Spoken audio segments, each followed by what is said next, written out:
Do you think you can get back with an ex and make it work? Only if you change the entire relationship.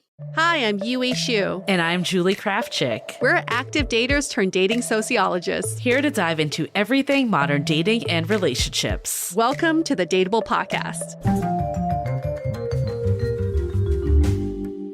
Before we get into this episode, a quick word from our sponsors that make it possible. Is anyone else struggling with what to wear these days? I feel like styles change faster than dating trends, and I certainly don't want to be buying new clothes all the time just to keep up. So enter Armoire. Armoire allows you to rent high-quality designer clothing for every occasion. And when I signed up, I took a style quiz, and based on my preferences, they offer suggestions that would best match my lifestyle. The more I rent, the more on point the suggestions get. I recently rented this gorgeous Tanya Taylor silk dress for date night and got so many compliments. I wouldn't normally have chosen this style, but with Armoire, you can take chances because if you don't like it, you just swap it out. Right now, our listeners can give Armoire a try and get up to 50% off their first month. That's up to $125 off. Just visit armoire.style/dateable. That is armoire.style, spelled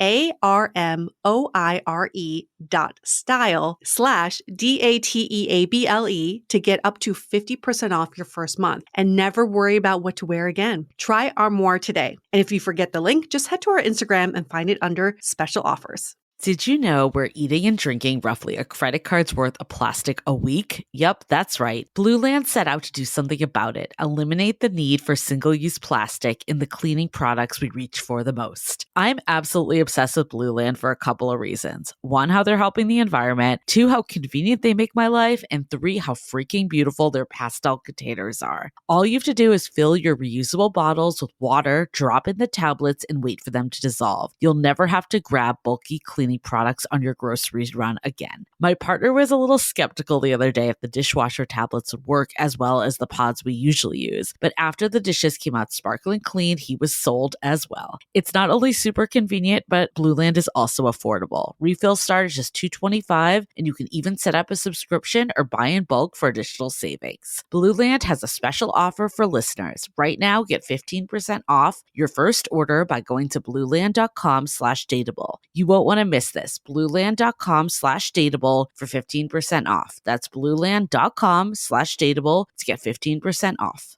Hello, friends. Welcome back to Dateable. We have this guest on for this episode whom we've been trying to get for a very long time. I would say maybe years. Am I exaggerating? Like 8 seasons now.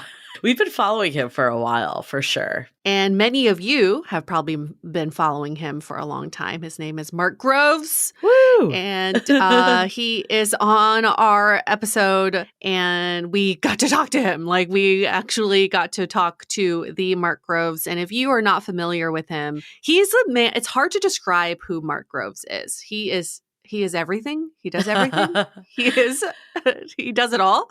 He's a speaker, writer, motivator, creator, collaborator, author, like everything. And he talks about relationships and how to build relationships that are right for you. Yeah, and I think especially we hit him at a great time because this is a highly relatable topic for many of you.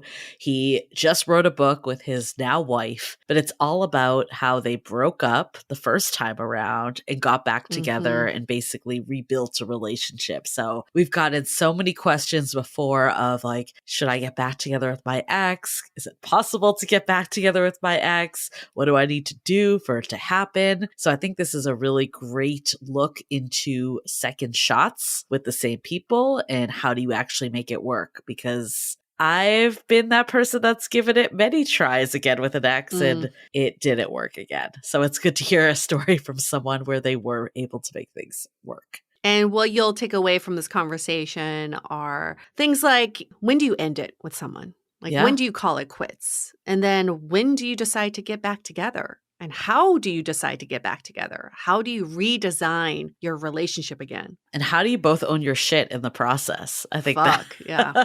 Because sometimes it's easy to be like, well, they did this wrong and I'm the good one here. So whatever happened, how do you both come into the relationship fresh? So we're going to hear from Mark about his experience. But I guess from your perspective, Yue, do you think it's possible to get back with an ex and make it work? I used to think, hell no, because there's a really good reason why you broke up in the first place. But now I'm starting to come around to the fact that, some relationships just need some time apart. Yeah. They really do. Because you go through the motions of being with someone and then you just assume they're always going to be there. And so therefore you don't work on some of your own shit that we Yeah. were just talking about. You're not confronting yourself because you have this leverage of this other person with you. So I do think some relationships, the right type of relationships, do need some of time apart. There is coming back together, but it's like it takes a lot of work to come back together the right way. Yeah, I would say arguably maybe more work than even starting a brand new relationship. For sure. There's some things that maybe are a little more developed because you know the person to some degree, but it's almost like you need to relearn the person and ignore some of that too. Yeah. You'll take away from this conversation is both of you need to make some changes Yeah. during that time apart in order to get back together. You can't just be the two of the same people getting back together. It'll feel comfortable at first because you'll Yeah. know each other very well, but you're just going to get back into the same patterns over and over again. I mean, people that have been following this podcast have probably heard me talk about it, but I was in this cycle for 5 years. It wasn't like full 5 years on again, off again, but it was this cycle of like, I can't do the serious relationship, but I love you and I want to do it. Yeah. And then would come back around and be like, I think I can do it. I'm ready. And then nothing would change. And it would be great for like a month. It would be amazing. And then the same issues would come back. So I kind of came into this, I don't know, it's like this right person, wrong time. It's a really hard balance because like, I think for years when I was in the thick of this, that's what I thought. I was like, right person, wrong time. We'll get back together when like he figures out his shit, gets his own stuff in order. I never took accountability on my side. It was always what he needed to fix. And I thought for a long time that that was possible. And then I swung to the other side after I realized that that wasn't possible in my scenario of being like, nope, you're just wasting your time waiting for this person to change. And wrong time, wrong person. That was kind of my new stance. And now I'm kind of coming back after this conversation with Mark of like, I do think it's possible, but yes, two people need to be very committed to doing the work and treat it like a new relationship. Yeah, you have to have intentionality, sure, but the action has to follow the intentionality.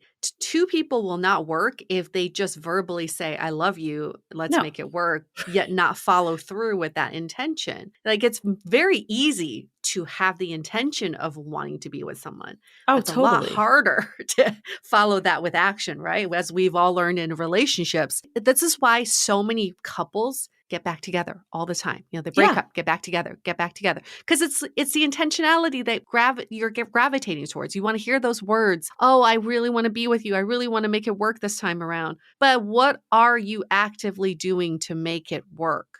That is the key. And most people do not hold the key to a successful relationship because of that. There was a stat that I really held on to when I was in this of that 50% of couples break up at least once and then get back together, which I found really interesting. And that I think was good and bad because it kind of gave that sense of false hope. And for me, the kryptonite words were when my ex would be like, I miss you. Like, let's start talking. But there, like you were saying, there was never a plan of how things are going to be different. It was, I miss you. I still love you. Like all the feel good things. But it was lacking, and we talk about this with Mark in depth. When they decided to give it another chance, there was a time where his ex came to him first and he was like, no, not enough has changed and put that away. And then when it came back again, they had a very tight relationship container where they were doing things differently and, actually trying to build a new relationship. So I think it's so easy to just slip back in and pick up where you left off. And that's what I think a lot of couples that are trying to get back together do. And I don't know the stats of once you break up and you get back together again,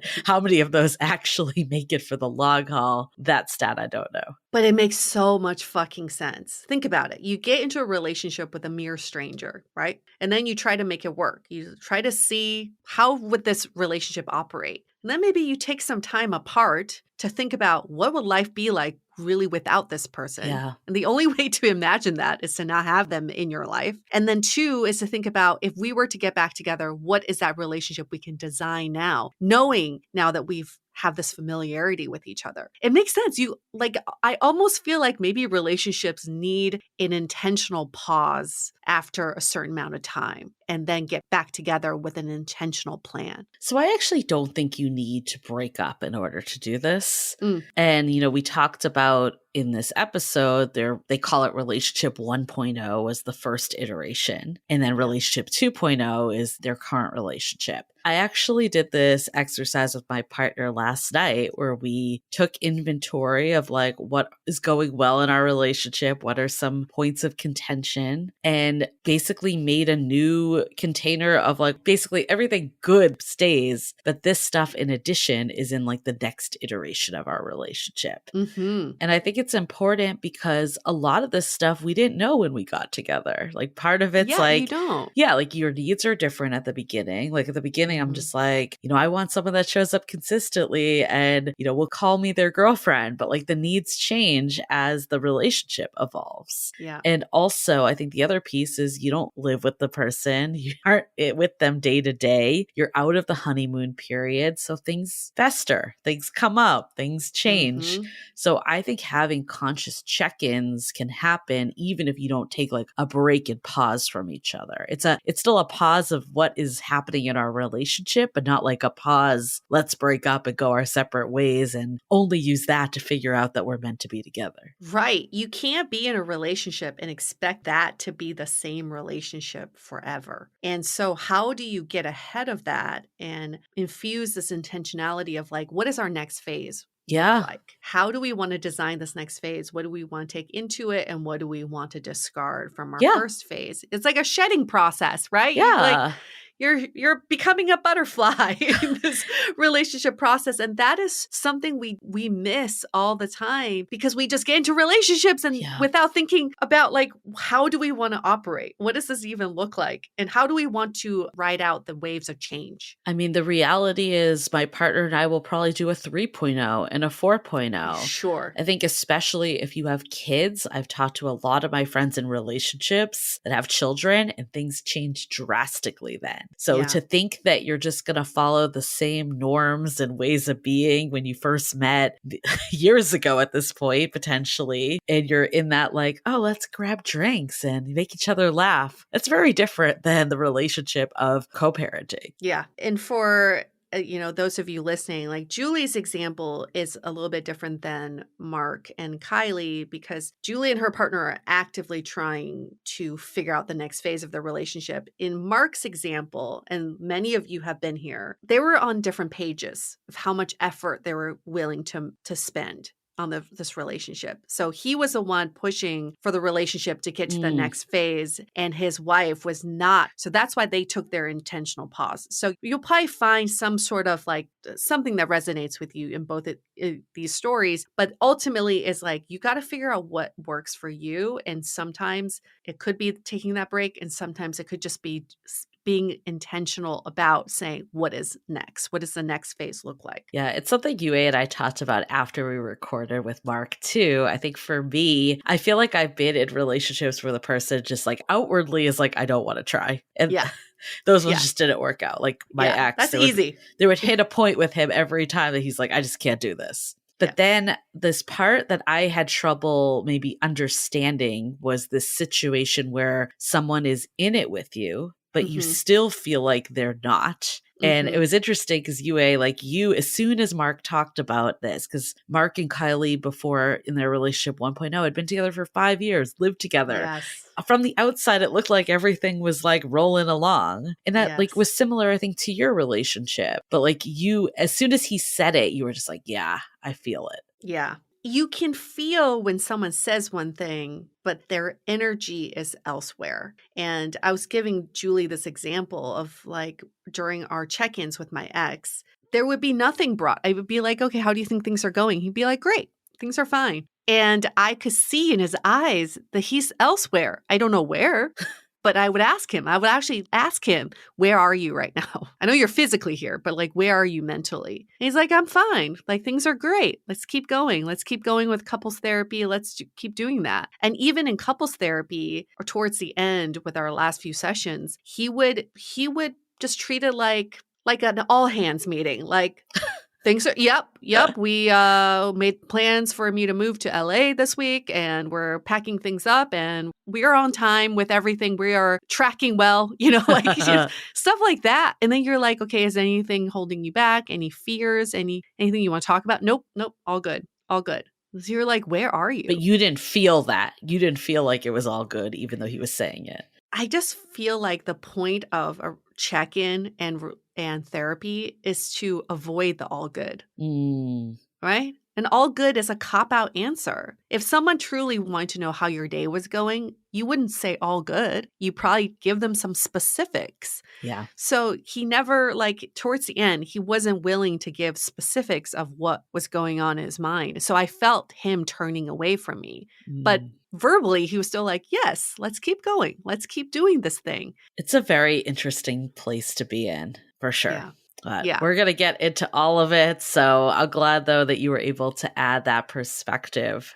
So you would not get back together with that ex, is what I'm hearing. Oh, hell no. For many reasons. Unless he came back as a completely different person, in which case he would not be him. So, but yeah, this is a great conversation, and we can't wait to have Kylie on our show next season. So just know there's a follow-up to this episode.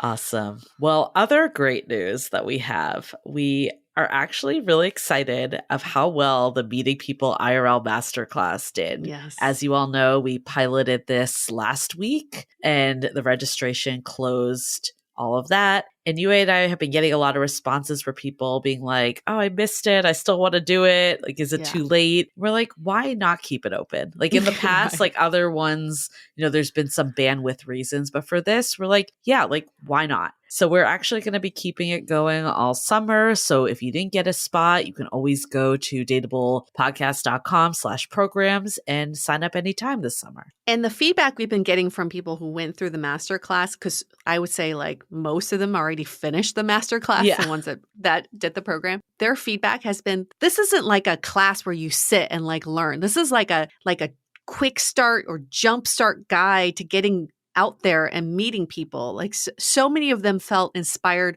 right away after this hour.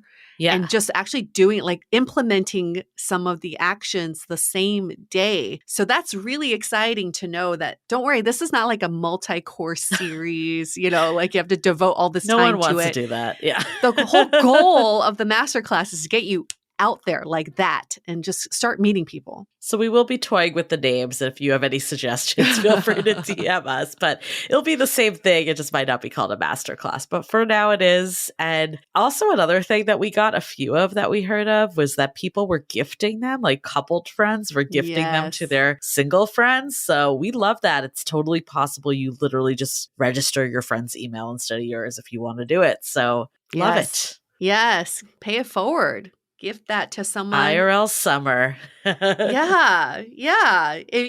Especially if you think someone right now, someone you really care about is going through this exact challenge of like, how do I meet people out in the wild? Well, you have the answer at your fingertips. We did do a poll on Instagram and it was like 95% of people wanted to meet IRL. Some of them obviously were open to IRL and apps. And I think it's not an either or. Like, why not? And especially in summer when it's like nice out and there's a lot, people are just like more chill and laid back. You might as well. And it's kind of sparked a few other ideas for you and I too with this whole IRL summer. So stay tuned. Yes. So how do you sign up? Since we are keeping it open, just go to dateablepodcast.com/programs and you'll find all of the info there. Cool. Okay. At Dateable Podcast on Instagram, Dateable Podcast on YouTube, or Dateable on YouTube. We are just Dateable there. And we are starting to air our long form brunch talk episodes with video on YouTube. So if you would like to eat brunch with us, And feel free to put us on your TV. That's not creepy at all, but we'll go with it. No, we'll watch you eat. Don't worry, we're not judging you. No. Because we're not really there. No, because we can't see it, but it's fine. You can see us, but we can't see you. That sounds super creepy. Super creepy. Anyways, we are kind of, doing the last few brunch talks of the season. But if you have a question, please get them in. Leave us a review. Or if you don't have a question, you just want to leave us a review. Help us get to the 1K mark. We can keep getting guests like Mark if we get to 1K. Such a barometer for people to be like, yep, this is a reputable podcast. Let's do it. So help us get even better guests that will in turn help you.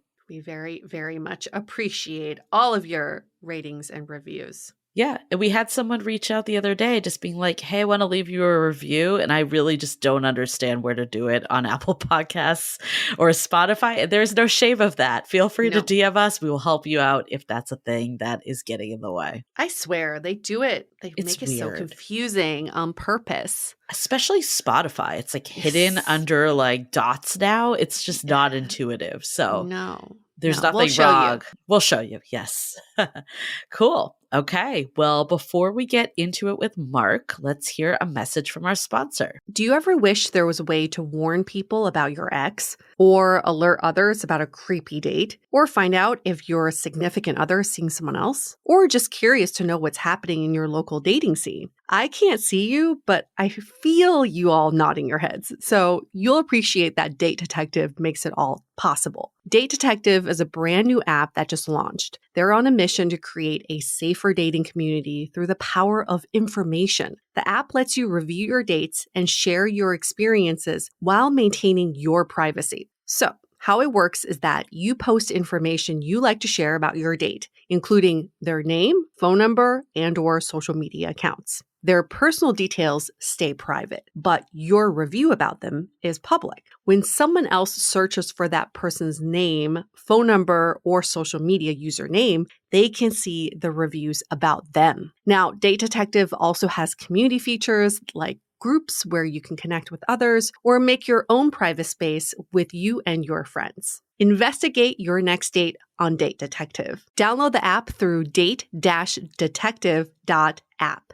Summer is basically here, and your wardrobe needs an upgrade, right? Instead of a flimsy fast fashion haul, which I used to be guilty of, now spend your money wisely on high-quality essentials that will last beyond the season. Quince is my spot for quiet luxury without paying luxury prices. They offer a range of must-have items like 100% European linen under $50, 14-karat gold jewelry from $30, and my most favorite recent purchase was a pair of comfy, high-quality biker shorts that cost about half of what I would normally pay. I know you're wondering how they do it. Quince partners directly with top factories to cut out the cost of the middleman and pass the savings on to you. And they only work with factories that use safe, ethical, and responsible manufacturing practices and premium eco-friendly fabrics and finishes. So I can feel good about getting high-quality items that last longer. Upgrade your closet this summer with Quince. Right now, go to quince.com/dateable to get free shipping and 365-day returns on your next order. That's QUINCE.com/DATEABLE for free shipping and 365-day returns. Quince.com/dateable.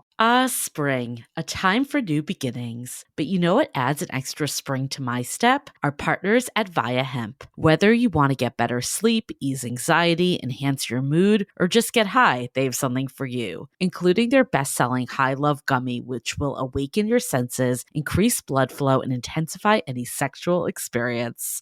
A couple of weeks ago, I shared some of my gummies with my cleaner, Lou, who we've also had as a guest on this podcast. Shout out to Lou.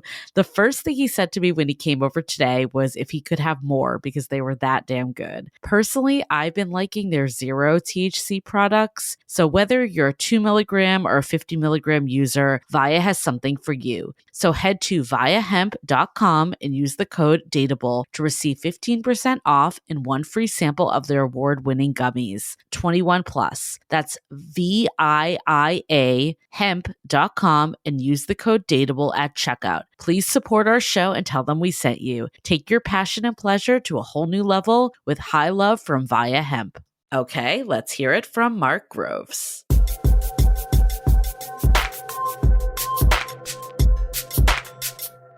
second chances, reuniting with your ex, something I've definitely thought about at some points in my life with exes. But this couple, Mark and Kylie, were successful in reuniting and then establishing a strong relationship. And that's what we're going to talk about today. What does it mean to reunite with your ex and to basically redesign your love again? So we've got Mark Groves, who we've been following for so long, and we're so happy to finally get him on our show. Yes. The human connection specialist, founder of Create the Love, host of the Mark Groves podcast, and co-author of Liberated Love with his wife, Kylie. How are you, Mark? So good. I'm so excited to be here. You know, whenever anyone talks about getting back together with your ex, I kind of sometimes forget that we did that, because it feels like quite a while ago, even though it wasn't. It was what, 2020-ish? Yeah. And it probably just because when you get back together, it's a different relationship. Completely, yeah. So we're going to give you just a brief introduction here. Who is Mark Groves? He's 45 years old, lives in, I love this, Coeur d'Alene, Idaho. When I was reading this, I'm like, this is probably my favorite name for a place in Idaho. Sounds like, so it's classy. So French. Yeah. It's so Coeur d'Alene, Idaho. Coeur d'Alene. And he's lived between there and Vancouver for a few years as well. And you've decided to settle there permanently recently. You know, we have, but we haven't. You know that? We're like still in the journey for where's home. Okay. Well, because right now you're in Calgary. Yeah. So it's neither of those places. No, yeah, exactly. I'm a vagabond right now. And as we already described, Mark is married to Kylie and they have a beautiful baby boy. So let's start from your relationship with Kylie. You were together for 5 years. Then you broke up. Then you got back together. So take us back to relationship 1.0, as you like to call it. How did you both meet and what was that love story in the beginning? You know, we met on the often undiscussed dating app Instagram. How very Gen Z of you.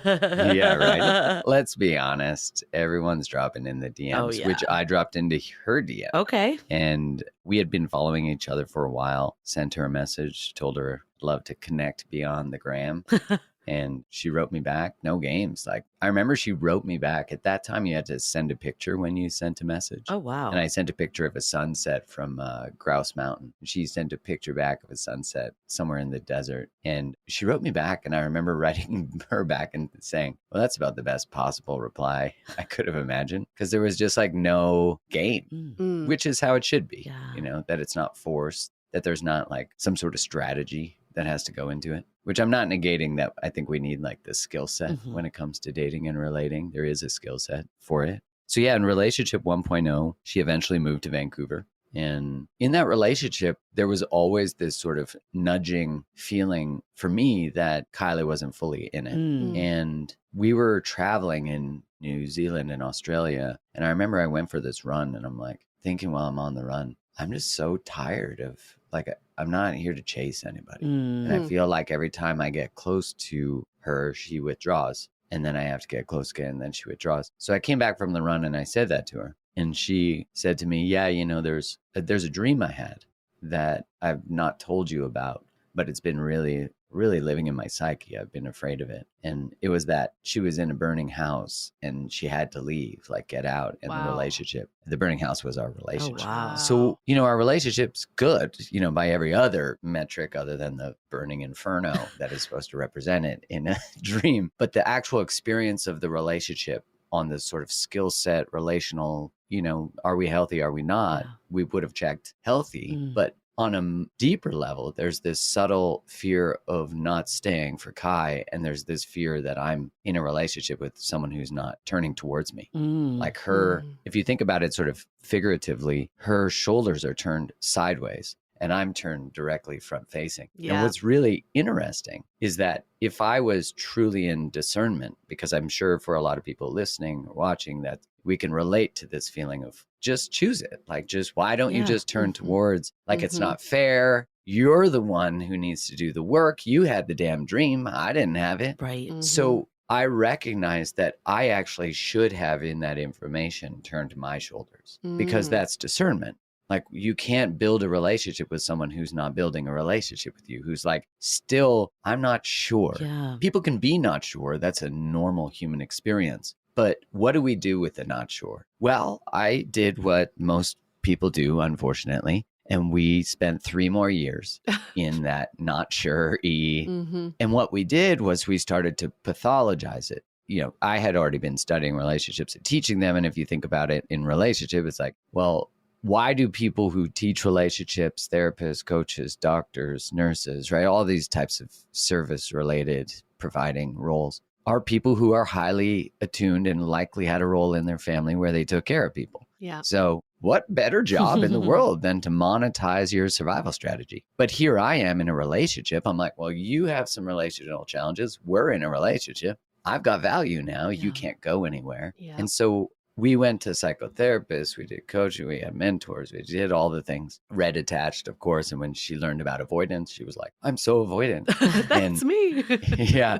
And what ended up happening was towards the end of that, there was a deal breaker on the table for me. And that was when I wanted to have kids by. Yeah, I was going to ask you that. Yeah, I was like very clear about that at the very beginning of our relationship. And she had agreed to that at the beginning of our relationship. And then about 3 years into that relationship, she changed it. She was like, hey, that seems a little soon for me. Can we do I can't remember. It was like another year. And I was like, okay, I felt into it. And I'm like, I can negotiate that. Yeah. But then she went to change it again. And I was like, no, because in hindsight, I can see that when people change a deal breaker, they're often trying to get the other person to stand in their deal breaker and leave. Mm-hmm. And just to wrap up relationship 1.0 is we recognize that actually, if this relationship required Kylie to believe she was a problem, like she had a problem in order to exist in it, then it wasn't the relationship I wanted to create. It wasn't the one she wanted to create. I said to her, like, if you need to think you're broken to be in a relationship, maybe the information of the burning house is actually brilliant. Yeah. Maybe it's actually saying, instead of like going to all these people and going to like a Jungian therapist and figuring out like dream meaning, why don't we just take the dream at its wise value instead of it being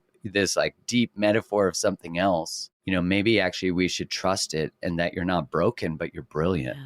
Interesting. And maybe there's something that you're feeling that I don't. And now I can easily label that what she was feeling was the trepidation to create a relationship that required 2 people to self-abandon, because it looks like she's self-abandoning in order to stay too. But I am as well, because no one in their right mind, if we were just looking at a checklist, if we were like, should you build a relationship with someone who is feeling like they might have to leave any day? Yeah, if you want a life of hell, if you want to be anxious for the rest of your life, then you'll go to the doctor and wonder why you're anxious. But it's pretty obvious why you're anxious, because you're not finding your voice. You're not in choice. You're putting your body in relational circumstances that are not actually healthy. Yeah. Mm-hmm. I have so many questions. So many questions. I guess like the one that stands out, it's like 2 years in, you're starting to feel this. Like, what was it that made you feel like it? You were saying like all intents and purposes, the relationship is running smoothly and appears healthy. And she moved to Vancouver. Yeah. Like, and it seems like she's telling you like she wants to have kids and move it, but there's clearly something in your gut that's telling you this isn't right. Can you pinpoint that now in retrospect? No, I could just pinpoint the distance. Like I could feel somatically in my body that there was a subtle, that she wasn't all in, that I was like ready to choose this fully. That's what's so interesting is what I learned through the process. And I think this is so true for if anyone resonates with more my side of the story, which women tend to resonate more with my side of the story, is that there actually is a bypassing of choice. Like there's a bypassing of being mindful about who you're choosing to create a relationship with. And that's what I really learned is like, I had blown by all of my own somatic senses that I shouldn't continue to invest. But what I do know that's relational is that if you feel that and you bring it forward, there is possible healing and reorientation. Like maybe the person has complex trauma, maybe they have stuff that they just don't realize that makes them want to distance. And there's an opportunity to work through that. Yeah. But it doesn't get worked through unless you bring it forward. And I think the real work for people who might identify more with my story is that you have to bring it forward. Yes. The truth has to be laid at the altar of the relationship. So were you having those conversations in relationship 1.0? Oh, yeah. Yeah, we were. Really like we would find some sort of maybe peace or like a sense of we were building something and then it would show its place again. If I'm being really honest, it was there the whole time, but subtle. Like there was just a knowing in my body, like I know deep in my unconscious, but it would come to my conscious mind was like, how do you build something with someone who had a dream that they might leave at any moment? Yeah. And when we were working with the psychotherapist, I remember having this conversation with him and her. And I just had this deep realization and this grief because in the awareness where it like really was confronted, I remember thinking like I had so much sadness and I was like, I learned somewhere that this is normal. Yeah. Like I learned that someone not fully showing up for me is normal. Yeah. And that's just my template. And it was just like such a beautifully sad moment of recognition, you know, that the context of it is important. My heart's going, it's like screaming, yes, yes, yes. I feel that so much. And in my last relationship, there was a point where John Mayer's song, Slow Dancing in a Burning Room, kept playing over and over again in my head. And I thought, that's exactly what we're doing. We are in love, but in a burning room. Like this is all going down at some point. And your description of your partner being turned away from you and you keep turning towards them is so real because I thought a good relationship is if you have that kind of disconnect, you're the one helping your partner turn, like put your hands on their shoulders and help them turn towards you or bring someone else in to help them turn towards you. And you're right. You're missing your own choice of turning away and saying, this is not the relationship I want to be in. And, you know, this last partner I had, he kept saying like, why do I feel like I'm the only one with problems in this relationship? Why am I the one getting all this help? What is wrong with me? And you're right. Like if you feel like you're the one with the problems in the relationship, that's probably not a healthy relationship to be in. So thank you for validating all that. No, of course. And I resonate. I mean, that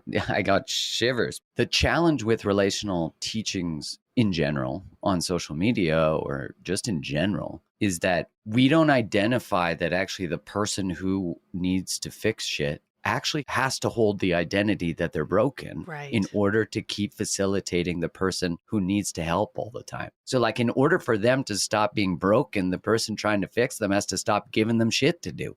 Instead, we're like, here's what I need. Here's what adulting is. Go book the fucking therapy appointment yourself. Like if you don't, but I'm not doing it anymore. And so it's like, we think I'm inviting them to be an adult, but it's actually the adulting for ourselves is to stop because both are child behaviors. One, the person just is like, I'm a fuck up. Like nothing I do is enough. If you think about it, it's almost like learned helplessness. And the other person is, their adaptive strategy is, I'll never be enough. So I like have to be the fixer and the care for. And when you're done with that pattern, there's an exhale, but there's also a lack of trust because what we're really saying is, I'm actually ready to relate to you and you relate to me as two healthy adults or two people building that. There's a lot of people who don't know how to relate to each other from healthy places. They actually need a problem. And I'm sure we can all or have been that. So I guess the question, and this is clearly you led to a breakup, but like when do you realize that this just isn't the right person for you versus you need to both own your shit and work through it? Yeah, you know, in the book, we really wanted, the reason we wrote the book was because we didn't have a path for ourselves, you know, and we really were like, well, whether you're single or dating or in a long 25, 30-year marriage, every part of the book applies because what it does is give you context to like why you do it. And that's so important, the context, because the context depersonalizes it. Because if you go like, oh, well, I identified it as a problem and it was because, let's say my mom always criticized me and she always led with criticism, et cetera, et cetera. I now have some understanding that that was the adaptive strategy I needed in order to get to where I am, which is here. And now I can make changes. And so there's that aspect of being able to contextualize it and then actually get into creation mode. What do I want? And taking a pause from relational patterns, like one of the things we do and we suggest in the book, we call it a sacred pause, but especially for people who are dating. And it's funny because I'll say to someone like, just take 3 months, no engaging with, if you're heterosexual, no engaging with the opposite sex for 3 months. whatever your gender preference is. No texting, no sexting, no trying to draw their gaze. And you will see it as a drug. And what's funny is people will be like, well, I've already done that. I've been single 4 years. I'm like, you haven't done it. Trust me. No. Yeah, it's very different, an intentional sacred pause than, a dating and relating and swiping. But getting back to your original question is like, how do I begin to know? Well, the first part is that whenever I'm working with a couple, it's always like, let's actually just put staying together or breaking up off the table for a second. Because if your only intention is to stay together, then you might be actually missing valuable information. If one person doesn't want to be in that creation mode, it's already a game over. A lot of times couples go to therapy and one person doesn't want to be there and doesn't want to change. Yeah. You're right. So my space in that, and we invite this in the book too, is what is actually the radical truth that exists in you right now? Because even if you're afraid to say, well, I'm afraid that the relationship won't work. Great. Let's bring that truth into this space. Okay, I'm afraid that they'll cheat. Okay, let's bring that truth into the space. All of these truths exist anyways. And what ends up forming through the sacred pause, through the contextualization, is what we call in the book like the great thaw. It's like actually thawing out your nervous system and getting back into your body. Because, if we're the ones who are like staying turned towards all the time, it's more complex than this. But on some level, we're in a functional freeze because I'm frozen. Like there's no way if someone said, I'm not sure I want to choose you, that I should be like, oh my God, I love you so much. Right. Like I'm going to send you flowers. Right. I'm going to over pursue you now. Right. Like we would never say to a little kid who's, got someone who says, I'm not really sure about you. We'd never say, oh my God, go convince them. We'd say, we love you so much. You do not have anything to do. And so the deeper sense that comes in is the ability to choose. Now, a lot of our relationships were built on previous agreements, previous selves, right? And so really relationships over time are two people changing on some level side by side. I wouldn't say together, but like side by side. But a lot of relationships initially are actually require the abandonment of self, right? They require the like, I don't know what I need, what I want. My life's about what you need. The other person's like, I have to be broken to be in this relationship. So, I'll create needs for you. And so there's that differentiation is so important. And so I think I'm always like, there's a few questions I always ask people when they're like, should I stay or go? It's such a complex question. Yeah, it is. And it requires so much nuance. But what I will say is the first question I ask is staying or going, leaving yourself? Because whatever your normal pattern is, things get hard. Right. And again, this is outside of the context of abuse. This is outside of the context in a relationship with a narcissist or a sociopath. Get out. Yeah. But because often in those circumstances, we're like, if only I worked harder. It's like, if you're working harder as the thing you normally do, maybe stop. Yeah. And the other question I think is just powerful is even if your partner changed everything and did everything you want, would you want to be with them? Asking someone, do you actually respect your partner? Yeah. Do you like them as a person? As a friend. Right. Even. Like, do you actually like their values? Do they disgust you? Like, why would you want to work out a relationship with someone who disgusts you? So coming back just like to yourself will lead to all of it. Anyways, like, should I stay or go will be like, who am I? What do I want with my life? And what am I committed to? Is that possible in this relationship? Yes or no? So what made you two decide it was time to let it go the first time around? There was that part of like, maybe there's brilliance and we've done everything else that we thought we could do. There's no more tools. Maybe actually this is the most loving thing we can do. And that led to us doing a closing ceremony, which was we hadn't seen each other at the end of our relationship because I was traveling for work and we had been in the discussions and then we had a FaceTime call kind of as the final call. And Kylie had said to me, why would you want to stay? I remember she said this, why would you want to stay with me? Like, I'm unsure, I'm da-da-da. And I'm like, no. Like, you don't get the easy way out. Like, you have to choose it to go because you have never done that. And so we had this final call where I was like, you need to say the words, because I recognized that actually it was in her choosing to leave, which I could honor. I didn't, Right. I remember saying to her, like, I had left an engagement when I was 27 and I would have been desperate to hear, what I had said to her was, I love you. I want to create a life with you. But if you, for whatever reason, can't do that with me, I love you and you can go. And I wished that I had had the same level of sort of like, it was through the experience of my previous engagement that I had the tools and the language to say that. Because it was true. I just wish someone could witness the deep need that I had to go. I didn't know why, but I just had to. And so I could see that in her, this like, she was getting sick. She was like trying to figure this out. And I was like, you don't know, like there's nothing more to figure out. And in that conversation, you know, there was a lot of tears. And she said like, okay, this relationship has to end. We spoke about a week later, and I was like, hey, do you think we should do a closing ceremony?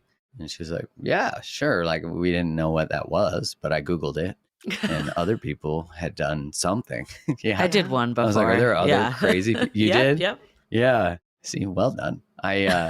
We didn't get back together, though. Yeah. Well, I think what is beautiful about the closing ceremony, so we answered 3 questions. What did we most appreciate about the other person and why? We lit a fire. Actually, getting back to the dream, we had bought a wooden birdhouse that represented the house, and we burned it during the ceremony. Yeah. I get emotional all the time thinking about the closing ceremony, because I remember sitting outside in my car being like, I don't want to go in to the house. And I was like, do I not want to go because I just genuinely don't want to do this right now? Or do I not want to go because the person who can do a closing ceremony doesn't exist yet? And it was the second answer. And so as I have a commitment to always do the things I'm afraid of that I know I need to do. So I went in. Anyway, so we lit the fire, put some music on that we cared about, that was important to us, answered that question. The second question was, what was our favorite memory? Oh God, that was the hardest. And then the last question was, what do we hope for the other person? It was profound because we got to experience what is it like to let love go with grace and reverence. That love didn't go anywhere. It actually deepened on so many levels. And everything we'd been taught about society and culture about breakups was like, hate each other, like, you know, all the things. Those are the hardest ones, though, sometimes. Well, because it's easier to get over someone that you hate. Totally. It's a lot harder to get over someone you really love them. Yeah. That was it. It was like this strange paradox where I was like, I love this person so much, and here we are ending. And you guys lived together at the time? We did. Yeah, we lived together. Okay. So you guys were like fully going through all the motions with it, but just it felt off. That was what I'm getting from you. There's something. Yeah, we were trying to figure out this felt like 5%, but really it was 95. But it was like we were really trying to figure out, like we were committed to each other. We really love each other. And so it was like, it was a hard thing because here you are, you're like, we have the tools, we have the teachers, and yet we can't figure this out. There's got to be a way. And then I learned a long time ago when I had left my engagement, although obviously I should have tattooed it. It was like, I just knew that when you're looking for an answer for years, for time, it's usually the answer you don't want to see. So you're trying to find an answer that's anything but what you know. But how brave is that both of you can choose to let go of this relationship? I think very few people can do that in a relationship. I would say my ex cheated on me because he didn't want to make that choice. He wanted to force me into that choice. And you hear this a lot in relationships too. It's like, I want to drive this person away so they can break up. They can make that choice for us. So, I mean, that's really profound what you just described and just really brave. And once you two do decide to have this closing ceremony, what was your intention during that time? Because obviously you don't stop loving this person. I mean, by the time our relationship was done, Kylie and I were quite different, but by the time it was done, I was done. Like I had no interest in staying in the pattern. I was so done with that pattern of like, someone doesn't choose me. It had to get to the place where it was. So I immediately was like, look, I love you. I'm going to mute you on every channel.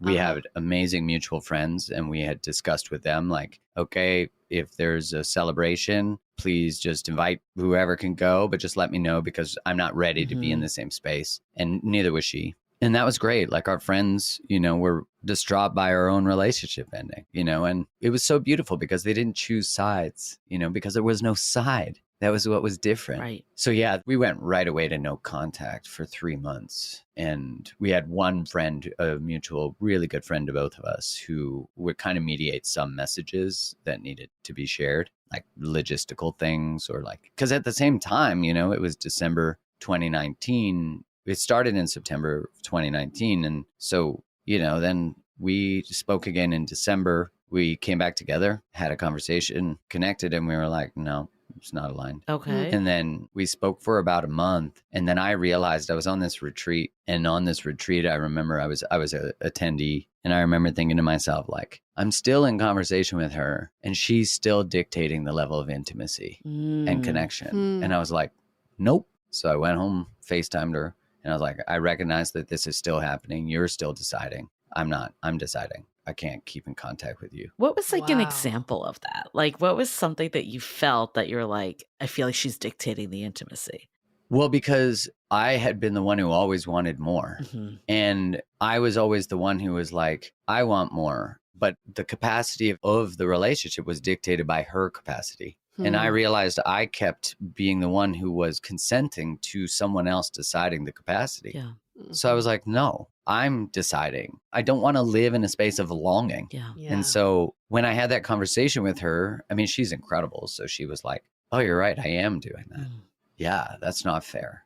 And so we went back to no contact. And then, COVID starts. And so here I am, like, thinking the world's ending. And I'm like, well, that's the person I'd want to come over. But you have to have such a deep reverence for the desire to fracture a boundary for whatever reason. Right. Yeah. And I just knew this is not a negotiation. Like, my growth is not negotiable. My transformation is not negotiable. I never for once feared that I wouldn't find someone because I knew that all you needed was two people who really cared about growth, who really were curious, who had humility. Would you say you wanted like more from her? Like, was that marriage and kids, or was it like more emotional capacity, or both? It'll show up as the symptom of I want more from her, which the telling of that would make me the victim of her lack of capacity. But if I was really like, and this is the language that we get to in the book, if I'm really taking responsibility, is I wanted more from myself that needed to show up with boundaries and standards from the, like, what the relationship was capable of doing in alignment. I needed that because without that, she couldn't anyways. How did you get there? Like, how were you able to flip that? Because I think that's such a pivotal point of this conversation, right? Because we always hear people just being like, I wanted more. They couldn't give it to me. Right. How do you take that accountability? If you want to move to the next level in your life, it's not optional. Because the challenge, or the sort of strange juxtaposition of being a victim but not living in a victim mindset, because that's usually what happens is we'll say, like, someone might hear initially without some context what I'm saying, and they would go, oh, that's victim blaming, right? But really what I'm saying is you can be the victim of an experience, right? But it is your responsibility with what you do with the experience. Yeah. And we live in this binary world. You're either this or you're that. You're either that. And this is not binary. This actually is the complexity, because someone can have been through ultimate trauma, and that experience can have fueled creating the most beautiful thing in the world. And so we're not saying, well, because no trauma, no beauty. And that's not giving permission or anything. And that's usually the sort of, so to like actually make the leap to the full sense of responsibility, because I guarantee there's someone else on a podcast saying, yeah, they couldn't fucking show up. Move on to the next. Right. I'm sure you've seen that viral thing where it says, find a man who will. Yes. Yeah. It's easy to say that. Right. And then you flip it around and you say, find a woman who will. And it doesn't sound quite as nice, does it? But it's necessary, because without me taking responsibility for my role, I don't allow them the freedom to take responsibility for their identity of brokenness. I mean, I see what you're saying, but I also see the other side. Like, what's the line? Because we wouldn't want someone that's like in this situationship where the person is not giving them anything to be like, well, I just need to take accountability. 100%. Like, how do you know you what's that line?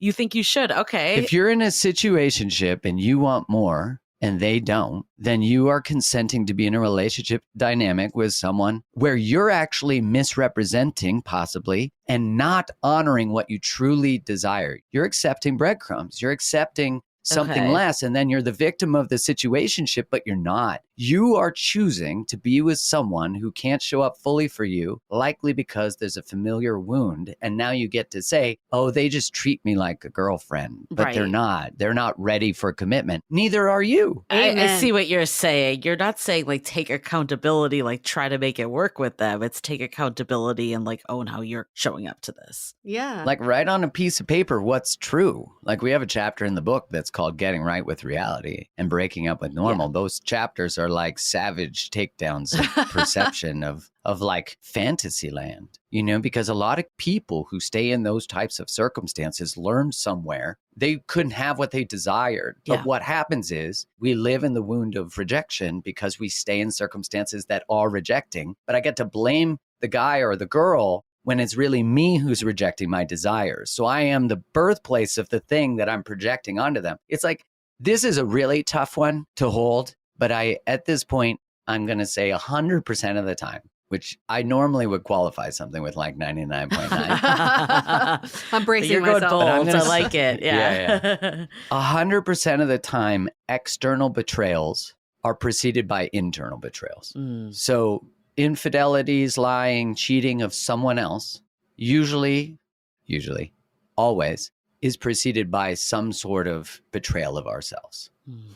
And that doesn't mean it's anyone's fault, because that's where we go to, oh, so you're victim blaming the people who've been cheated on. No. What I'm saying is we probably learned somewhere to bypass and betray ourselves to maintain connection. So we're not villainizing it. We're just calling out the truth of it. I had a friend who was telling me this story about a relational circumstance, and I'm like, okay, we just need to actually connect to the part, what did you choose? Right. And as soon as she was able to own that, this guy cheated with multiple women, secret life, blah, blah, blah.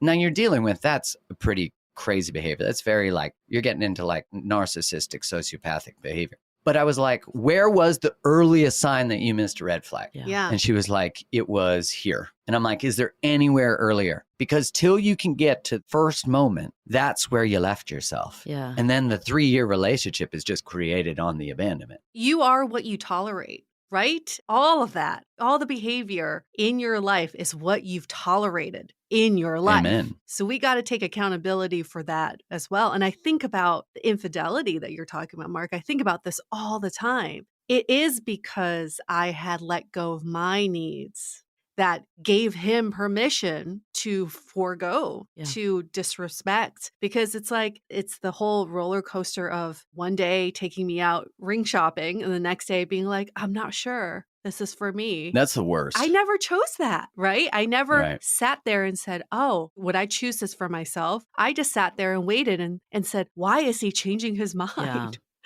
Everything was on him, but I never turned it back on me and said, am I just abandoning myself by allowing him to make all these choices for us? So, Mark, what was your moment then in this relationship that you were like, I'm abandoning myself? And then how did you take that accountability? And then that eventually moved to a new relationship with Kylie. It was that moment of the recognition, like I learned somewhere to tolerate being in a relationship with someone who doesn't fully choose me. And it was also in recognizing that like somehow I was getting importance and value by trying to help her. So I was like sourcing safety and security by trying to fix things. So when I recognized that, I realized how unhealthy and unfair that was and the impact that was having on her. And I remember when I said to her, like, what happens if we just see what you're feeling as being signs of your brilliance, not your brokenness? And I remember her just crying because it was like the first time her feeling had been validated. And instead of us trying to be like, what's next to fix the feeling you have?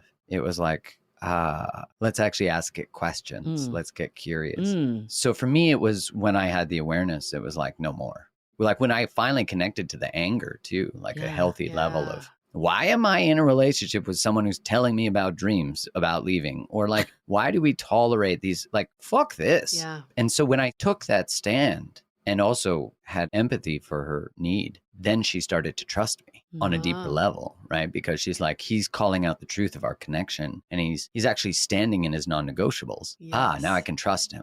I want to dive into this even more, but before we do, let's take a quick break to hear from our partners. Spring is in the air, and you know what adds an extra spring to my step? Our partners at Via Hemp. Need to chill out after a long day? There's a Via gummy for that. Dealing with anxiety or stress? There's a gummy for that too. Want to set the mood in the bedroom? There's a gummy for that called High Love. Via also carries a wide array of other gummies with and without THC, ranging from 0 to 100 milligrams. I've been struggling to stay focused lately, so I was excited to try out their Flow State gummies. These felt like a good bet to me too, because they were non-psychoactive and THC free. But they definitely delivered, boosted boosting my daily energy and focus. So whether you're a 2 milligram or a 50 milligram user, you can shop through their website for any strength and effects. So head to Via Hemp and use the code DATEABLE to receive 15% off and one free sample of their award-winning gummies. 21 plus. That's VIIA hemp.com and use the code DATEABLE at checkout. Please support our show and tell them that we sent you. Take your passion and pleasure to a whole new level with High Love from Via Hemp. I admit I've been late to the party for having a skincare routine, but I'm now on board. I'm absolutely obsessed with Osea's cleansers and serums and their mission of clean skin and body care products. Every night before bed, I've been using their algae body oil. It leaves my skin feeling silky soft and unbelievably glowing. I love that it's rich yet never greasy and clinically proven to instantly improve skin elasticity. And it visibly firms and makes my skin feel more sculpted and toned. I also love that Osea is women founded and led and has made clean, clinically proven seaweed infused skincare for over 28 years. So what are you waiting for? Get healthy, glowing skin for summer with clean, vegan skin and body care from Osea. Get 10% off your first order site-wide with code DATEABLE at OseaMalibu.com. You'll get free samples with every order and free shipping on orders over $60. Head to OSEAMalibu.com and use the code DATEABLE for 10% off. Okay, this is the part that I'm hearing our listeners ask, like, why try it again with her versus find someone else that, you know, can meet that need and you don't worry that they choose you. Well, I went back into my relationship history and I realized I ran from every woman who could actually show up and love me. And, we all would have brought our own can of worms, because that's how it works. But that's what we do. Yeah. But I recognized that a woman I was terrified of. And I needed to heal and fix these things, like change and get access to my voice and stop sourcing from trying to help and save people. Because it changed my work too. It changed so many things. Because, if you're monetizing your survival strategy, then there's still a part of you that needs your client to need you. And that means you're not freeing them. And so I started to see this, and now I just did a workshop with coaches and nutritionists and dietitians and therapists talking about this deeper thing that needs to be healed, where we're hooking into the people we're working with. And so it's not freeing them to actually heal. Right. Because we're living out the same dynamic and we don't think we are because they're paying us money. Right. So repeating the same patterns. Exactly. And just calling it a job. And when I started to really step into that and I had the awareness of that, I was actually totally open to Kylie being the person potentially, but she would be the one who had to come to me. I had no interest in going to her, and she knew that, and she was doing her own personal work during that time. And she was thinking I don't want to repeat this. I need to figure out what is going on and get deeper into this, which she talks about in the book. And on some level, so I could turn towards a relationship potentially with Mark, but a relationship in general. Right. And so she messaged me one day and was like, hey, I'd love to have a conversation with you and catch up. And so she came over. How long was this after the breakup? 8 months, 7 months. Okay. So enough time has gone by, or a lot of time. Yeah, this is about 3 months after I said, I'm no longer going to let you dictate the capacity, the level of. And so she said to me, I've learned a lot. Here's the things I've learned. I'm ready to choose this relationship. And I'm curious about exploring it with you. And so I was like, okay. And I could tell she was different. There was a different energy to her. She had that woman swagger now. There was certainty in her choice. I could feel it. I was terrified of it, but I could feel it. And I remember, so we created what we called a dating container. Okay. And so we created structure around it, which it would be 3 months, but by the end of the 3 months and throughout, we would check in, is this connection working? Is this actually the right way our relationship should be structured? And it was actually through that, which is really interesting, I started to see how I wanted to accelerate the relationship. We're back together. Yeah, that's the go-to normally, right? Yeah. And she'd be like, well, we're exploring that, slow down. And I was like, oh yeah, I'm not ready to choose this. Right. This still is not a yes for me, but I'm bypassing again my no or my maybe. And so she was so grounded at that time. It was a little intimidating. She was like Yoda, like a hot Yoda. And she said to me, it was actually really beautiful because I said to her, how do I even trust you? Yeah. Like, you told me that you chose this. We spent 4 years in this dance. How do I trust you now? Like, you're saying it now? Bleh. And she was like, you're right. I'm not going anywhere and I choose you. Wow. And I get that you don't trust it yet. And I was like, because it was like everything I needed to hear, Yeah. but there was like an embodiment to her certainty. But there was also a reality, which that's the thing we really learned. If we could be fiercely dedicated to the reality that this might not work, there was actually freedom in that. That actually creates a tremendous amount of fear and trepidation for people. For sure. But that's actually freedom, because we're saying all of this is true anyways. Right. And so by bringing it, it becomes material that the relationship works with. Like, I remember saying to her once in the container, like, this isn't feeling good for me. Here's what's coming up. And she was like, yeah, thank you for bringing that forward. And then we talked about it. And then there's more trust. I guess, like, as a listener, I'm still like, what is that difference? What I'm hearing from you is there was a feeling just in the way she asserted herself and the tone and all that. But like, what were the other major changes? The major change was that neither of us were in our adaptive strategies anymore. Neither of us were in our codependent patterns. They were subtle, like we had to continue to call out where they were showing up. But no longer did I need her to be broken. She was a fully functioning, amazing adult. And no longer did I need to try to fix, because I didn't need someone to choose me anymore. I'd chosen myself. I took it off the table. I see. So when we orient to our relationship from our wounds, that's very normal. That's what we do till we don't. What happens when, we sort of spend our lives choosing people who wound us in a familiar way to a parent who wounded us the most. That's sort of how it works. It is through the thing you want most from somebody in your dating process is actually the thing you must give to yourself.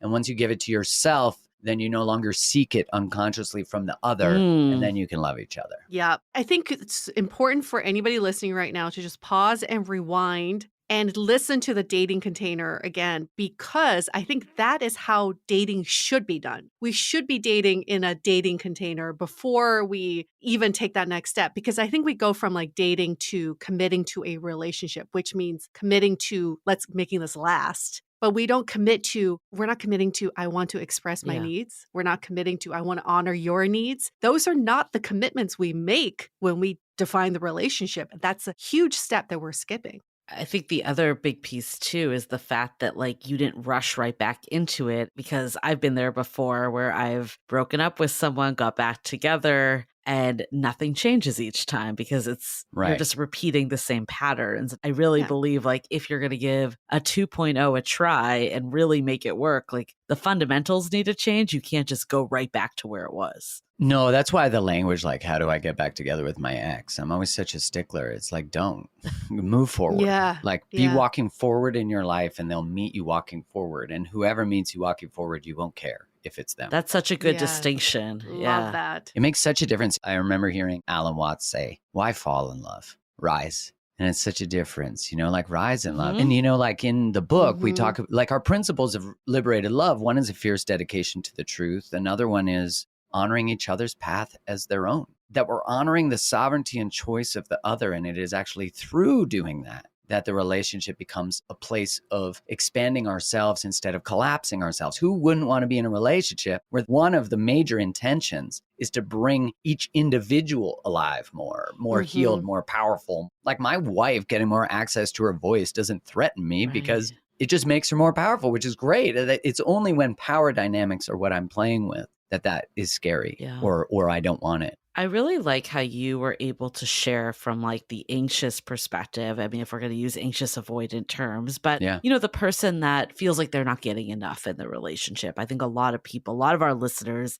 can probably relate to that. And it is so easy to blame the other person. So easy. But this taking accountability and, doing it for yourself. Like how else were you both, I guess, able to heal within the relationship? Because I think that's another misnomer is we think we need to get it all together before we meet that person. Yeah. It was through starting to say, hey, we're going to use this relationship to heal. And so I always think there's the logistical competency part of relationship, right? Like the skill set, the words, the language, the energetics. The other thing is that we healed our nervous systems. Like we talk in the book about how the nervous system is actually layered in all of this, because a lot of conversations about relational patterns like anxious or avoidance or attachment, codependency, they don't actually bring into context that you are a mammal who has a nervous system. And a lot of these behaviors are actually encoded in your nervous system. So what's going on when you get super anxious when someone doesn't message you back is really an automated process that's a memory within the nervous system. So we're saying like, hey, let's actually use this to heal that. So some of the other ways were through that, just like the awareness, right? Like the awareness of all these things that are going on, awareness of each other's wounds, each other's ways that we get when we're stressed, and taking accountability, a massive amount of just like accountability and humility. Yeah. And, one of the principles we have in the book is a mutual sense of positive regard for one another, just a deep sense of respect. So how did you decide like, okay, we're doing this again? Like, how did you get out of the relationship container and like eventually get married and have a baby? Like, what was that process? So we were both very excited, and we were excited about what was possible. We survived the 3 months. Trust was being rebuilt, and there was just alignment. And mind you, through all this, all the things are going on in the world. And so there's a deep level of trust as we're navigating that together. And, once we knew that the previous things from the previous relationship were this material that created a different relationship, now there was just deep trust, and it was like full steam ahead. And obviously we don't have Kylie here. We'll have to get her for another episode. But like, what was the key work you think she did? Like, what changed within her without having to like feel like she's broken and needs to change? Well, the closing ceremony and the way it ended was sort of the catalyst to that, because now she was like, okay, I need to get to the root of this. And she talks about it in the book. She did this session with one of our mentors. His name's Mark Wolin, and he's one of the most world-renowned experts in inherited trauma. And he did a session with her. I was saying to Kai, like, oh, we had broken up, right? So, and I was like, you should do a session with Mark Wolin. She's like, I don't really need it. And she gets on with him, and he says to her something along the lines of, I'm paraphrasing, but he says, till you heal your family stuff, essentially, man will always be mother. And if you don't do the work, I'll be having this conversation again with you in 2 years. Damn. And that really dove her into, I'm not sure if you guys have learned about like the mother wound, which is of course not just mother. It's like mother as like a sort of archetype too. The mother wound, I don't know all the like intricate details of it, but let's say, for example, it's like the unconscious desire for the mother to protect the daughter from being, too powerful because they gave away their own power, but they fear that a powerful woman will be, is not safe in this world, that the mother doesn't allow the daughter to outshine or become more, etc. I'm not speaking to her specific dynamic. There's experts on the mother wound that are worth having on, because it's such a, I'm definitely not doing it justice, but that's just sort of like a framework of it. And it's much more complex and more beautifully said by Kai and an expert in it. But what's interesting is when she healed that, she actually did what was called a no man diet, which was guided by a woman who does it still. She runs groups on it, Kendra Kunov. Okay. And in that, she entered a 3-month container, no contact, no anything, and no communication with any men, no anything. And she said that she felt like she was dying. Whoa. Like she felt like, who was she without the male gaze? Who was she without male attention? Who was she? She saw all the ways she sourced and manipulated and tried to become valuable and important and attractive. But at the end of the day, what was really like, if I think about what is at the core of this, and this is a hard truth for our culture to be with, is that ultimately everything comes down to our early childhood and our mother's ability to be attuned to us. Now, granted, there are a lot of societal, environmental, all these factors that get in the way of that. And those are all valid. But at the end of the day, what it just says to me is like, how do we create families, friends, groups that allow the support of the mother to be well resourced so she can be attuned to the child? Because what I'm even saying is like, it's hard when a single mom, a mom working a job, right? Like there's so much. That's why I don't. Yeah. What quickly happens is then a woman feels guilty Yeah. that she couldn't show up fully or life. So this is not to cause that, but I'm also not wanting to protect anyone from that because it's actually an important truth. I remember talking to my mentor and he said, I was like, so like a caregiver. And he's like, caregiver is a word we use when we want to reduce the amount of pain, knowing that the mother wasn't the one. Oh, wow. And I was like, oh, wow, that's true. Like when I felt into that, I was like, that's actually true. We don't. But he's like, if you actually just see that you're replacing mother with caregiver, you're actually protecting them from the experience of knowing their mother wasn't there. Right. And I was like, holy moly. So, I look at all of it and it's like, well, fathers, of course, are important. But I remember asking him that, like, the father matters, right? He was like, yeah. This is as I'm a dad, and I'm like, I'm important. Yeah. But what was really cool, is he said the mother prepares the neural architecture of the child for the world and then hands the child to the father to take them into the world. Wow. That's beautiful. Yeah. And when I shared that on social media, a lot of the response I got was like, but I take my kid on adventures, but and I'm like, I get it. There's so much complexity to the human experience. It's funny that if we don't hear our own experience expressed in a 30-second clip, I know. It's like, that's not me. Yeah. And it's like, okay. And I say all this because it's like the work relationally is actually about providing the thing you didn't get. Now, granted, of course, our wounds could be with our father, right? It's not just a blank slate because a father abandoning, not being available, all those types of things can be the pursuit of unavailability as an adult. But yeah, it's really interesting because like when you think about it, what you're really doing when I finally said no more is I was attuning to myself. Yeah. So we are not destined to a life of poor relating because we had a parent who couldn't show up. Just like your attachment style is a style, it's not who you are. Right. It's just what you're prone to when there's insecurity or a lack of safety. Right. But can you actually start to attune to yourself, attend to your needs? And at the end of the day, what I think all relational friction is really inviting, and that means that could be with food, that could be with your body, that could be with your health on some level, it could be with your job, it could be with your purpose. It's all saying, can you honor who you are? And when you need to, do you have your own back? Yeah. So I want to bring this back to your book. In a nutshell, I feel like this is related. What is liberated love? Liberated love is the celebration and the creation of a space between you and other people because it's not just going to be romantic. Once you build the template, you're going to change every relationship in your life. You're going to change your life because what we're saying is you as a human matter. And instead of looking at the frictions in your relationships as evidence of a problem that you have, see them as evidence of the potential that you have. They're just giving you information. If you think about it from the process of alchemy, it's like you're turning what you see as bad stuff into fucking gold. Liberated love is about actually using love as a path to liberation on every level. And to me, it's like, well, once you do that, once you say to a partner, like, this is what I want to create. Do you want to create that with me? Like, imagine if your Tinder profile said, I want to use this container of relationship to bring both of us alive and achieve our dreams. I'm like, swipe right all day. You know? Even if you have a fish in a picture. That's a swipe right. Okay, that's even if that's it's an a actionable tip bathroom for mirror people. selfie. The fish represents liberated love. Yeah, exactly.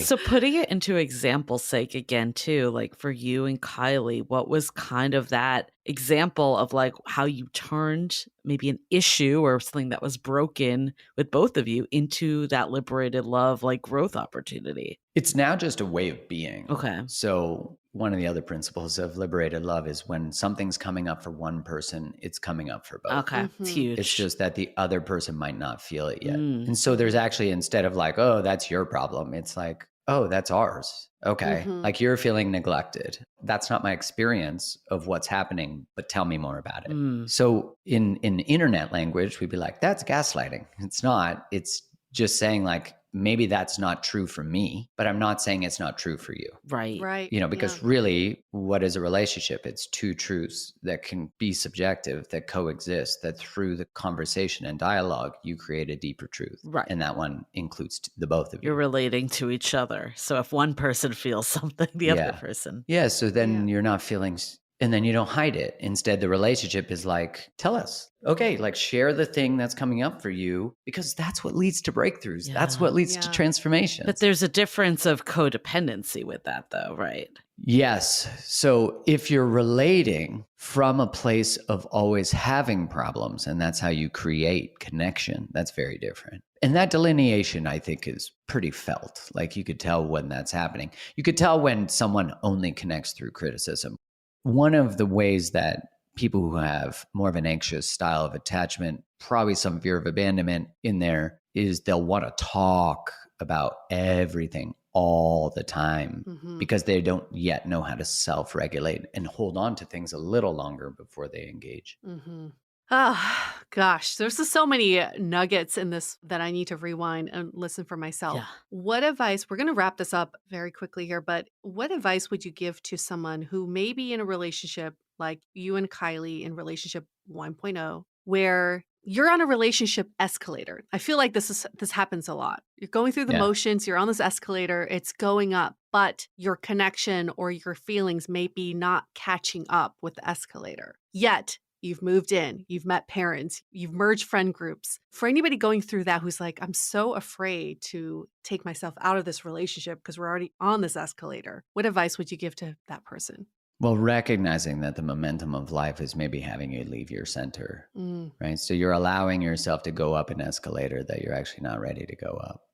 And so just being with that truth, like, oh, things are really moving. There's all these indicators, but yet, in a way, this can be a pretty regular pattern for people where they meet their needs with wants. I need you to know I'm chosen. I want you to post me on social media. I need to know that we have a future. Let's have a kid. But what's really not happening is we're not getting to the deeper sense of security. It's like the conversation Kylie and I were having about timing of children was really a conversation about alignment, and so can we create the foundation of security before we create all the other things? Now, granted, you might be listening to this or watching this and you're like, shit, I created all the other things and now I want the security. We sometimes do it in the opposite order, and that's okay, because that's actually what most people do, is do it in the opposite order. They think the milestones actually prove what is only a felt sense. Wow. That's very profound.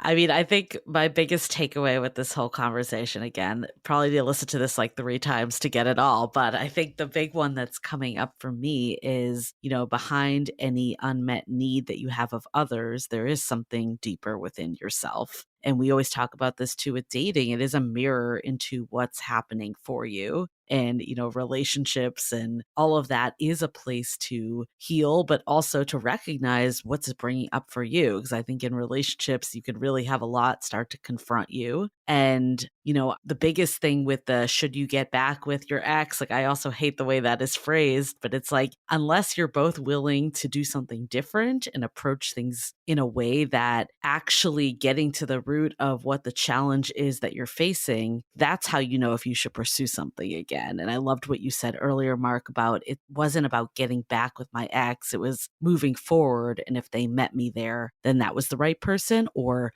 someone else could have been too. What a great synopsis. Yeah.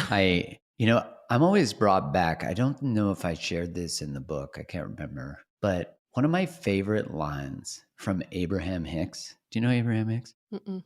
Abraham Hicks, if you can let go of the esoteric nature of what I'm about to say, the actual groundedness in the words are brilliant. Abraham Hicks is a woman named Esther who channels a guy named Abraham. If you listen to Abraham Hicks's stuff on YouTube, you'll be like, holy shit, this stuff is dialed. What's really interesting that she said that has always stuck with me is she said, or he, whenever you say that you desire something, the universe will orchestrate to bring everything into your path so that you can hold it. So if you say, I desire a great relationship, then everything that needs to be resolved for you to create that will be brought into your life. And so that's why I think if we can say, I'm so tired of picking this type of person. Good. You should be tired. But what is actually the deeper level of responsibility you can take in this? Where's your role? It's like that. I saw a funny meme the other day that said the dating pool has pee in it. I know. It's so good. But it doesn't all, right? And there's so many stories of people's dating world that disprove our own beliefs about dating. And so for me, it's like, what beliefs are you holding and are they helpful? And what work do you need to do? Because that's it, man. That's the hardest stuff. It's like, if you keep attracting unavailable people, you are being invited to actually let go of unavailable people. And to be fair, till you have access to your no, your yes isn't real. Yeah. That's very much related to my two main takeaways. One is the creation stage of a relationship, especially a new relationship. Many of us, in addition to falling in love, we fall into relationships. We kind of just ride it out, see where this takes us. But being intentional about creating what does a healthy relationship look like just for you and I, that's unique to us, is so important in that early stage. And then also the question of, is your identity in a relationship what's holding you back? Your thoughts about, Kylie being the broken one. She thought she was the one that needed help. She had all these issues. Well, I think we have a lot of these identities in our relationships. You've heard the golden retriever and cat, the identities where one person's always the one wanting attention and the other one's like the bitch, like I'll give you attention That's when funny. I give it to you. And then when you are that, when you assume that identity, what do? You just keep feeding more into that identity. And in fact, your partner also enables you to become more of that identity. So I think it's a great pause for all of us to think, am I identifying myself in a certain way in this relationship that is holding me back? And so just having the mindfulness around how we build relationships is the ultimate takeaway. So thank you for letting us be on your journey of how you and Kylie rebuilt your relationship to a completely new one. You did not go back to your ex. You started a new relationship with a new person, both of you. Yeah, it's been quite a journey. That's for sure. And you can read all about it because there's a whole book about it. So. Yeah, we share lots of client stories in the book too, Great. which I think is good for people. And the audiobook is actually really special because I'm a big audiobook guy. I don't actually remember the last time I read a hardcover I love book. audiobooks. And we had unscripted conversations at the end of each chapter where we discuss the chapters. Love it. Okay, I'm going to download the audiobook today then. Yes. It's so much. It was a lot of fun. And I, the audiobook has been crushing compared to the written book, which is interesting. Well, we are definitely going to link both in the show notes. Anything else you want to share with people before we wrap up? I mean, I think the thing I always want to remind people of is that you can create anything you want. Great love doesn't come to those who are lucky. Yeah. It comes to the people who take responsibility for creating it. That's such a good way to end. I love that so much. But you know what? Great love does come to those who go to Apple Podcasts and give both of our shows a rating, a review. 5-star review and a written review. And make sure you smash that subscribe button. Yes. It's been proven scientifically. Yeah, great love it improves your well-being. Yep. Actually true. It's true. Paying it forward. Okay. On that note, we're going to wrap up this episode. Stay dateable.